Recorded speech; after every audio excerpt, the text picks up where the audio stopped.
Her husband laughed as he signed the divorce papers, not knowing the very next document would turn his victory into his greatest humiliation. She didn't cry. She didn't beg. She just watched, because deep down, she knew something he didn't. And when the lawyer opened that envelope, the room went silent.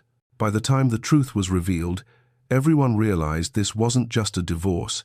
It was about revenge, resilience, and a secret buried for 12 years.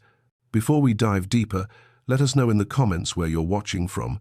We'd love to hear from you, and don't forget to hit that subscribe button so you never miss any of our upcoming videos. October 14th, 2023. A courtroom in downtown Chicago.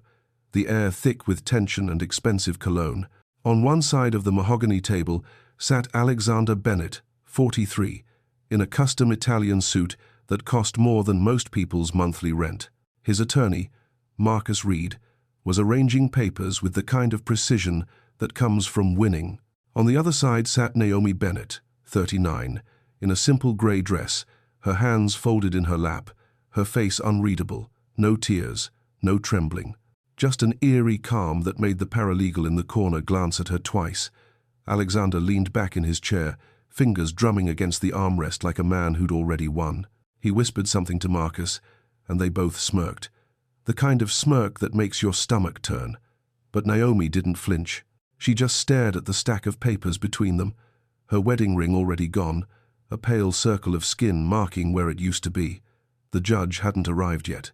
The room hummed with the low murmur of legal jargon and shuffling feet, and in that moment, no one in that room, not the lawyers, not the clerks, not even Alexander himself, understood what was really about to happen, because Naomi had been preparing for this moment longer than anyone could imagine. 12 years earlier, Naomi Carter met Alexander Bennett at a business seminar in Boston. She was 27, working 2 jobs to pay off student loans from her marketing degree. He was 31, charming, ambitious, and talking about launching a consulting firm that would change the industry. They connected over coffee that turned into dinner that turned into late-night conversations about dreams and risk and building something that mattered. 6 months later, they were married in a small ceremony by the lake, just family and close friends. Alexander's business was still in its infancy, barely breaking even. Naomi believed in him when no one else did. She quit her stable job to help him full-time, no salary, no title, just a promise that once the company took off, they'd build their future together. She wasn't just his wife. She was the backbone of everything he called success. Late nights in their cramped apartment, Naomi would sit at the kitchen table with spreadsheets and client proposals while Alexander pitched to investors. She designed the marketing campaigns, managed the budgets, handled the vendors, even wrote the speeches he delivered at conferences. When they finally landed their first major client, a Fortune 500 tech company, Alexander celebrated with champagne and press interviews. Naomi celebrated by collapsing into bed at 2 in the morning, exhausted, invisible. The company grew. Within 5 years, Bennett Consulting Group had offices in 3 cities and annual revenue in the millions. Alexander's face appeared in business magazines. He was invited to speak at Harvard, at Stanford, at panels about entrepreneurship and grit. He'd stand on those stages in his tailored suits and talk about vision and sacrifice. But he never mentioned Naomi. Not once. At home, things shifted. Alexander started working late, traveling more, coming home, smelling like perfume that wasn't hers. He'd brush it off, say it was client dinners, networking events, part of the game. Naomi wanted to believe him. She wanted to believe that the man she married was still in there somewhere beneath the designer clothes and the ego. But then she started noticing the small things. Text messages he'd delete, calls he'd take in another room, the way he looked at Jessica, his director of operations, during company meetings. Jessica had joined the firm 3 years into its growth, sharp, polished, always laughing a little too loud at Alexander's jokes. Naomi had hired her. Naomi had mentored her. And now, Naomi watched as her husband's hand lingered on Jessica's shoulder just a second too long during the company holiday party. She didn't confront him, not yet, because somewhere deep inside, Naomi had already started preparing. Every signature he claimed as power, she quietly documented as proof. Back in the courtroom, October 2023, the judge finally entered. Everyone rose. The Honorable Judge Patricia Callahan, mid-50s, no nonsense, the kind of woman who'd seen every trick in the divorce playbook. She sat, adjusted her glasses, and gestured for everyone to proceed. Marcus Reed stood first, smooth and rehearsed. Your Honor, this is a straightforward dissolution of marriage. My client, Mr. Bennett, and Mrs. Bennett have agreed to the terms outlined in their prenuptial agreement, signed in 2011. No children, no contested assets. We're simply here to finalize. Judge Callahan glanced at Naomi. Mrs. Bennett, is that your understanding? Naomi's attorney, a woman named Claire Donovan, mid-40s, sharp eyes and a reputation for taking on impossible cases, stood before Naomi could speak. Your Honor, my client does acknowledge the prenuptial agreement. However, there are additional documents that need to be entered into evidence before we proceed. Alexander's smirk widened. He leaned toward Marcus and muttered something that made the attorney chuckle under his breath. Judge Callahan frowned. What documents? Claire reached into her briefcase and pulled out a manila envelope, thick, sealed. She walked it to the bench. Your Honor, these are copies of amended filings, financial records, and a legal addendum to the original prenuptial agreement that Mr. Bennett either forgot about or chose to ignore. The room stilled. Alexander's smirk faltered. Marcus sat up straighter, his pen frozen mid-note. Judge Callahan opened the envelope, pulled out the papers, and began reading. The silence stretched long enough that the court reporter shifted in her seat. Naomi sat perfectly still, her hands still folded, her expression unreadable. And as the judge adjusted her glasses and flipped to the second page, Naomi whispered something so quietly that only Alexander heard it. You should have read the fine print. His face went pale. If this story has your heart racing, comment, I'm still watching. Let's see who's truly following till the end.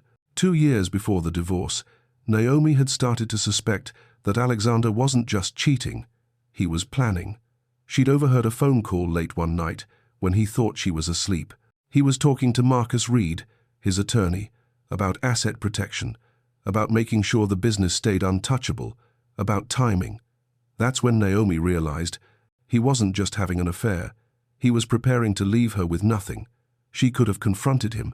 She could have screamed, thrown things, demanded answers. But Naomi had learned something in 12 years of being married to Alexander Bennett. Emotion was a weakness he could exploit. So instead, she got smart. She started with her old mentor, a woman named Dr. Linda Perez, a law professor Naomi had studied under in college. Linda had always told her students that knowledge was power, but documentation was a weapon. Naomi called her, explained the situation, and asked for help. Linda didn't hesitate. Over the next 18 months, Naomi quietly built her case. She retrieved old emails from the company server, ones that showed her contributions to Bennett Consulting Group, proposals she'd written, strategies she'd designed, clients she'd personally brought in. She found text messages Alexander had sent to investors, messages where he referenced Naomi's work, but claimed it as his own. She discovered that the prenuptial agreement they'd signed in 2011 had been drafted in a rush, just weeks before the wedding. When Naomi was overwhelmed with planning and Alexander's business was on the verge of collapse, she'd signed it without reading it fully, trusting him, trusting that they were building something together. But Linda found something else, a clause buried in the fine print, a clause that said if either party contributed to the growth of a jointly owned asset during the marriage, that contribution must be legally acknowledged and compensated in the event of dissolution. At the time they signed the prenup, Alexander's company was barely worth $50,000. Now it was worth over $40 million. And Naomi had documentation proving that her work, her ideas, her unpaid labor had been foundational to that growth. But there was more. In 2017, 6 years into the marriage, Naomi and Alexander had amended the prenup. She'd been pregnant at the time, a brief, heartbreaking pregnancy that ended in miscarriage at 12 weeks. During that period, Alexander had been caring, attentive, almost like the man she married. He'd suggested they update their legal documents to reflect their partnership, to protect each other. Naomi had signed the amendment, but Alexander had signed something different. Linda discovered that the version Alexander signed had been altered. His signature was on a document that removed Naomi's protections, that shifted ownership of shared assets entirely to him. He'd forged her consent, and that was a felony. Naomi spent nights alone in their guest bedroom, staring at the ceiling, feeling the weight of betrayal like a stone in her chest. She didn't tell her friends, she didn't tell her family. She just kept gathering evidence, kept meeting with Claire Donovan, kept preparing for the moment when Alexander would think he'd won. The paper he thought protected him was the same one that would dismantle his empire. Judge Callahan set the documents down. Her expression had shifted from neutral to something close to disbelief. She looked at Alexander, then at Marcus, then back at the papers. "Mr. Reed, did your client disclose the 2017 amendment to the prenuptial agreement?" Marcus blinked. He glanced at Alexander, who was now gripping the edge of the table. Your Honor, I was not made aware of any amendment beyond the original 2011 document." Judge Callahan's jaw tightened. "According to these records, Mr. Bennett, you and Mrs. Bennett signed an amended agreement in 2017 that explicitly acknowledged her financial and intellectual contributions to Bennett Consulting Group. This amendment states that in the event of divorce, Mrs. Bennett is entitled to 40% ownership of the company and all related assets." Alexander shot to his feet. I didn't. That document was never finalized. Sit down, Mr. Bennett." Judge Callahan's voice was ice. Claire Donovan stepped forward, calm, precise. "Your Honor, the document was finalized.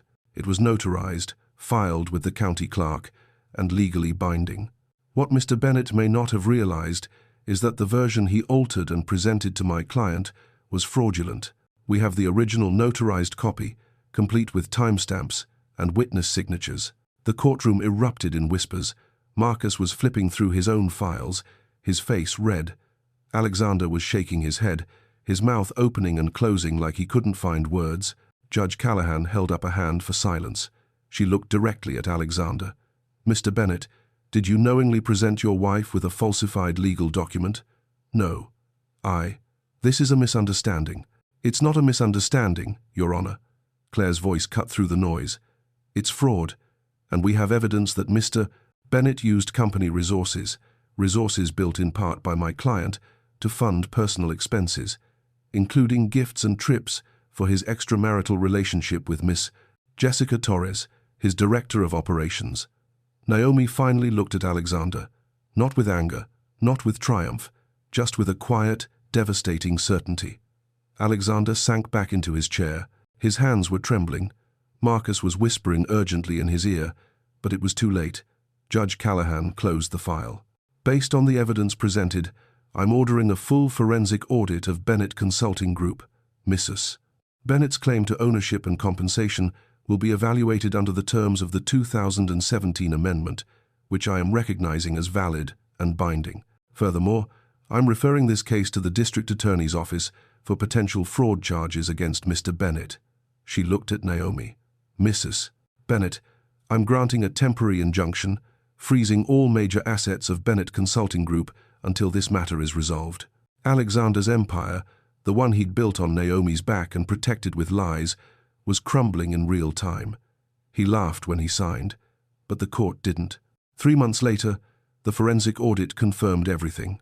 Naomi had contributed not just labor, but strategic direction, client relationships, and intellectual property that had generated millions in revenue. The court ruled that she was entitled to 42% ownership of Bennett Consulting Group, plus back compensation for 12 years of unpaid work, totaling just over $6 million. Alexander was charged with fraud and forgery.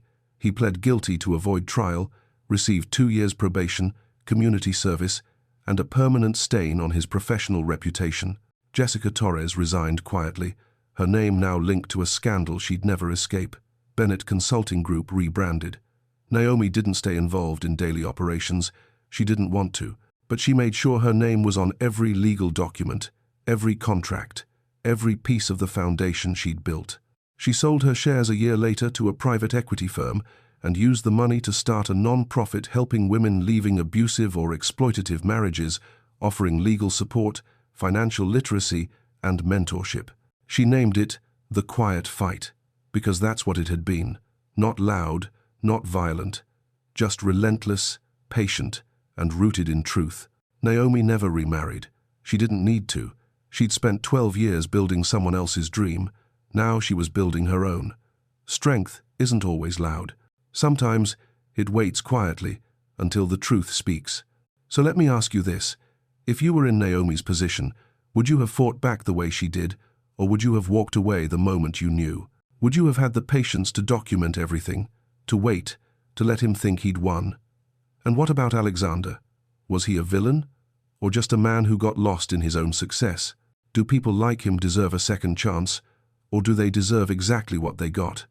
Think about the people in your life, the ones who've supported you when you had nothing. Have you acknowledged them? Have you honored their sacrifice? Or have you, like Alexander, convinced yourself that your success is yours alone? This story isn't just about a divorce. It's about power, about recognition, about the invisible labor that holds empires together. It's about what happens when that labor finally demands to be seen. Comment below and tell me, was this fate or was this foresight? Was Naomi lucky, or was she just better prepared than anyone gave her credit for? And if this story moved you, if it made you think, if it made you feel something real, hit that like button, share it with someone who needs to hear it, and stay tuned. Because the next story we're covering, it'll shake you even harder. Trust me, you won't want to miss it.